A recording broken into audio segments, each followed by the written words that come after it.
Hello दोस्तों, zero lab में आपका एक बार फिर से स्वागत है। आज हमारे पास ये एक उपयोगी मॉड्यूल है जिसको DC PWM motor speed regulator के नाम से जाना जाता है और इसको आप 6, 12, 24 और 28 वोल्ट तक के वोल्टेज में किसी मोटर की स्पीड को रेगुलेट करने में उपयोग कर सकते हैं।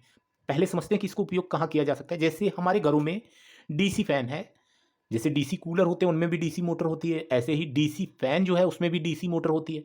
अब जैसे 12 वोल्ट की डीसी मोटर है तो उसको अगर हम 12 वोल्ट की बैटरी से लगाएंगे तो वो अपनी एक स्पीड जो मैक्सिमम स्पीड है उस स्पीड में रोटेट करेगी। अब मान लेते हैं कि हमको उस मोटर की स्पीड जो है उसको कम करना है, तो उसको कम करने में इस तरह के मोटर स्पीड रेगुलेटर की आपको ज़रूरत पड़ेगी। तो यहाँ पे इसका उपयोग आपने जाना कि जैसे डीसी फैन या डीसी कूलर है उसकी मोटर की स्पीड जो है इससे कम ज़्यादा की जा सकती है। साथ ही आप इसका और भी कई जगह उपयोग कर सकते हैं। जैसे आप यहाँ पे देख पा रहे हैं इस तरह की एलईडी लाइट्स हैं। जैसे ये 12 वोल्ट फ्लिप चिप एलईडी है और इसकी लाइट इंटेंसिटी जो है उसको भी कम ज़्यादा आप इस तरह के जो रेगुलेटर है इसका उपयोग करके कर सकते हैं। तो यहाँ पे इस प्रोडक्ट को मैंने अमेज़न से परचेस किया है। लिंक मैं वीडियो के डिस्क्रिप्शन में दे दूँगा। अगर आपको ये यूज़फुल लगे तो आप इसको परचेस कर सकते हैं। यहाँ पे ये जो मोटर स्पीड रेगुलेटर है ये वास्तव में ड्यूटी साइकिल को एडजस्ट करके 0 टू 100% एडजस्ट करता है और उसके द्वारा मोटर की स्पीड को जो है कंट्रोल करता है। तो ये एक तरह का कंट्रोलर है और इसका जो maximum output current handling capacity कहें तो वो 3 एम्पियर है। तो हालांकि हम यहाँ पे इससे ये डीसी मोटर जो है इसको तो रन कराएंगे ही, साथ ही हम इस पे जो इलेक्ट्रॉनिक लोड है उससे कनेक्ट करके इसकी मैक्सिमम करंट हैंडलिंग कैपेसिटी जो है उसको देख पाएंगे, जिसके बाद ही आप ये डिसाइड कर पाएंगे कि ये कितना यूज़फुल हो सकता है हमारे लिए। तो चलिए हम इससे अपनी मोटर जो है उसको रन करा के देखते हैं। तो मिनिमम स्पीड और मैक्सिमम स्पीड दोनों ही स्पीडें जो है यहाँ पे हम देखने वाले हैं। तो मैं यहाँ पे अपनी पावर सप्लाई जो है उसको ऑन कर देता हूँ, जिसके बाद आप मोटर जो है यहाँ पे रोटेट होती हुई देख पाएंगे। ये मोटर हमारी रोटेट हो रही है और मैं मिनिमम स्पीड जो है उसको करता हूँ। यहाँ पे आप देखेंगे मिनिमम स्पीड मैंने की है, मोटर का रोटेट होना बंद हो गया यानी घूमना बंद हो गया। अब हम धीरे धीरे इसकी स्पीड जो है उसको बढ़ाते हैं। तो आप देखेंगे कि मैंने यहाँ पे बिल्कुल अभी स्पीड लो रखी, तो यहाँ पे बिल्कुल धीमे धीमे ही मोटर हमारी रोटेट कर रही है। चलिए इसकी स्पीड थोड़ा सा और बढ़ाते हैं। तो यहाँ पे आप देखेंगे कि इसकी स्पीड जो है थोड़ी और बढ़ी है। चलिए थोड़ा सा और बढ़ाते हैं। तो यहाँ पे आप देख पाएंगे कि ये प्रॉपर्ली वर्क कर रहा है, ऐसा नहीं कि प्रॉपर्ली वर्क नहीं कर रहा है।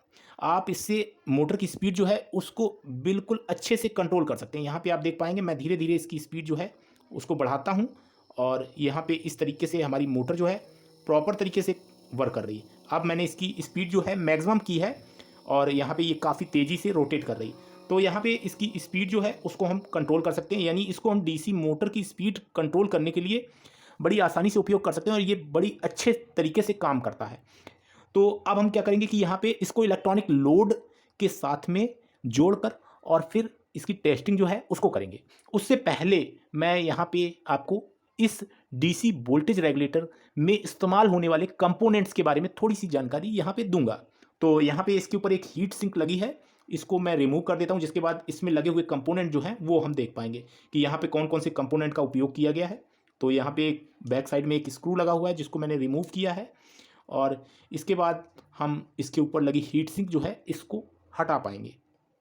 तो यहाँ पे आप देखेंगे कि इसमें कुछ एसएमडी कंपोनेंट्स लगे हुए हैं। जैसे यहाँ पे एक आईसी लगी है 8 लेग की, ये वास्तव में 555 टाइमर आईसी है।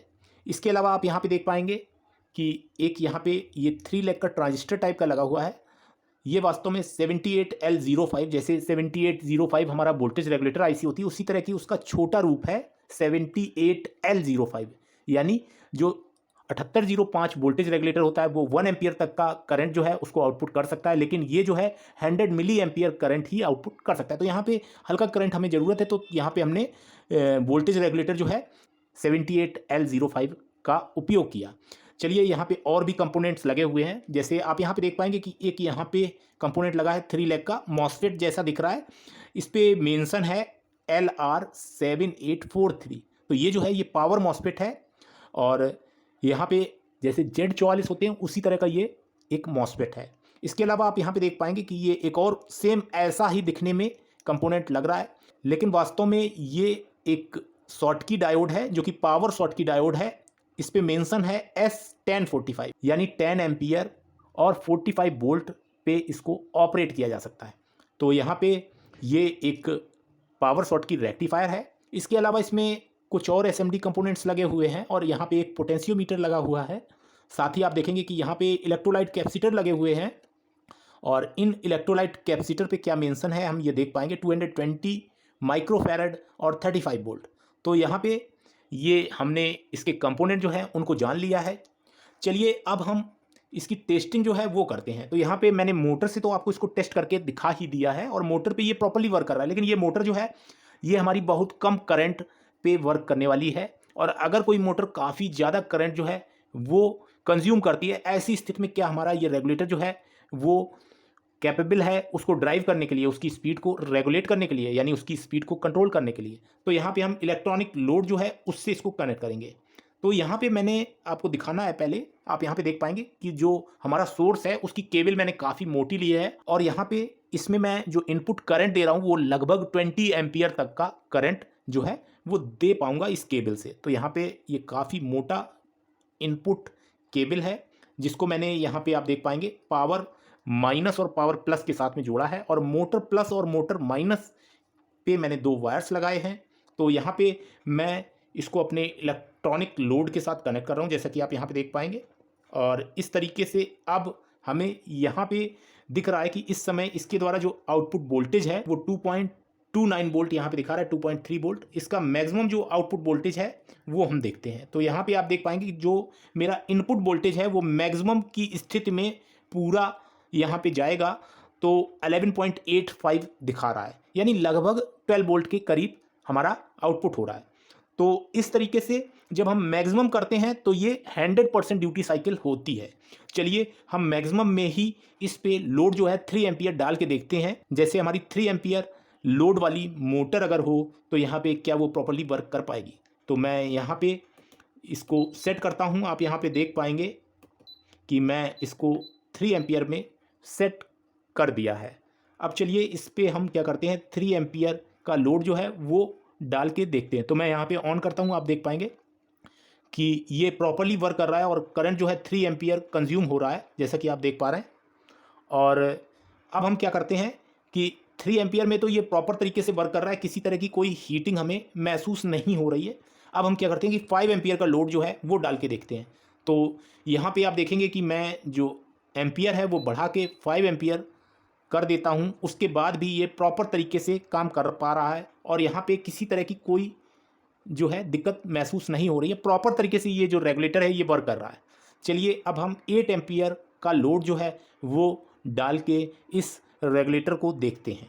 तो यहाँ पे आप देख पाएंगे मैं 8 एम्पियर का लोड जो है वो डाल रहा हूँ और यहाँ पे अब भी ये प्रॉपर तरीके से वर्क कर रहा है।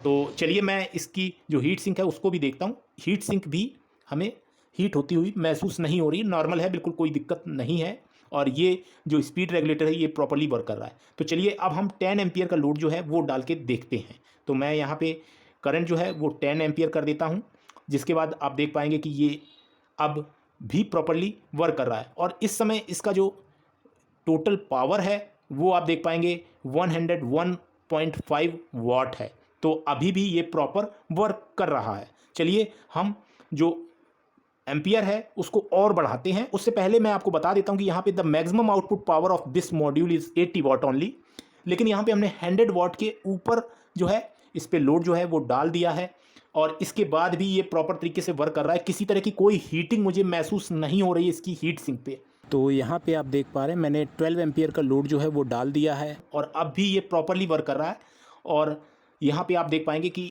इसकी हीट सिंक जो है अब भी मुझे गर्म होती हुई महसूस नहीं हो रही। तो यहाँ पे अब टोटल पावर जो आउटपुट कर रहा है वो 117.7 वाट कर रहा है, जो कि इसके मैक्सिमम आउटपुट पावर से काफ़ी ज़्यादा है। तो यहाँ पे ये मॉड्यूल जो है ये बहुत ही अच्छा काम करता है और इसको आप यूज़ कर सकते हैं हाई एम्पियर वाली मोटर्स की स्पीड को कंट्रोल करने में। तो यहाँ पे ये जो प्रोडक्ट है ये काफ़ी अच्छा है और मैं इसका परचेज लिंक जो है वो वीडियो के डिस्क्रिप्शन में दे दूंगा। अगर आप परचेस करना चाहें तो वहाँ से परचेस कर पाएंगे। और साथ ही अब मैं नेक्स्ट जो वीडियो लाऊंगा वो हमारा ये AC मोटर स्पीड रेगुलेटर पे होगा। यहाँ पे ये DC मोटर स्पीड रेगुलेटर था, अब हमारा नेक्स्ट वीडियो जो है वो AC मोटर स्पीड रेगुलेटर पे होगा। तो उम्मीद करता हूँ कि ये वीडियो जो है ये वीडियो आपके लिए हेल्पफुल रहेगा। तो आज के वीडियो में इतना ही। Thanks for watching. Have a nice day.